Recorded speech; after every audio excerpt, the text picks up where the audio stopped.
The project was expected to be completed in March this year. A booster station, 3 pumps, control board, chlorination room, guard room, and a reservoir were to be constructed at a site which the contractors maintain is 98% complete. Some 88% of the project cost has been paid already.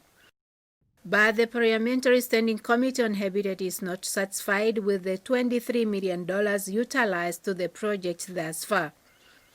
Asked for a breakdown on how the funds were used, the team, comprising representatives from NamWater and the Ministry of Agriculture, Water and Forestry, were at a loss for words.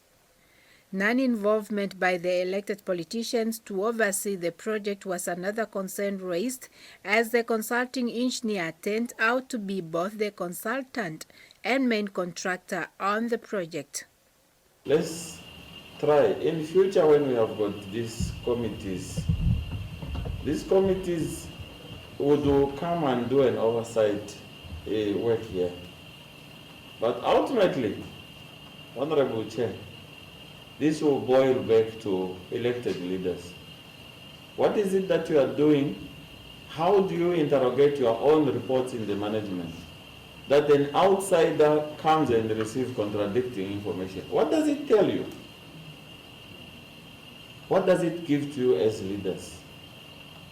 Because I've started changing on my report here from this figure to the next figure. Now I cannot change anymore.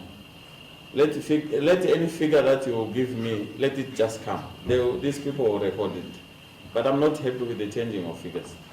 When it comes to the provision of services to government, people see government as having money like the leaves on the tree. If I ask someone to drill for my borehole, the cost will be around 45,000, but for the government it will be 300,000. It is a trend in Namibia. And by so doing, it is very difficult for our communities to receive the sufficient services for which budget have been provided at times. We have learned that the second intervention of 2 million and the third intervention of 23 million were spent. The question is, are you happy as leaders of this region?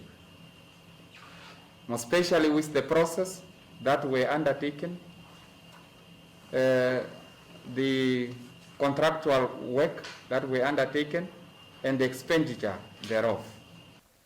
Sipapela says the committee will be kept updated on how the public funds were used, while calling for the Anti-Corruption Commission to look into the matter further. He also called for the demolition of what was found to be an unconducive guard room at the project and for proper housing to be availed on the site.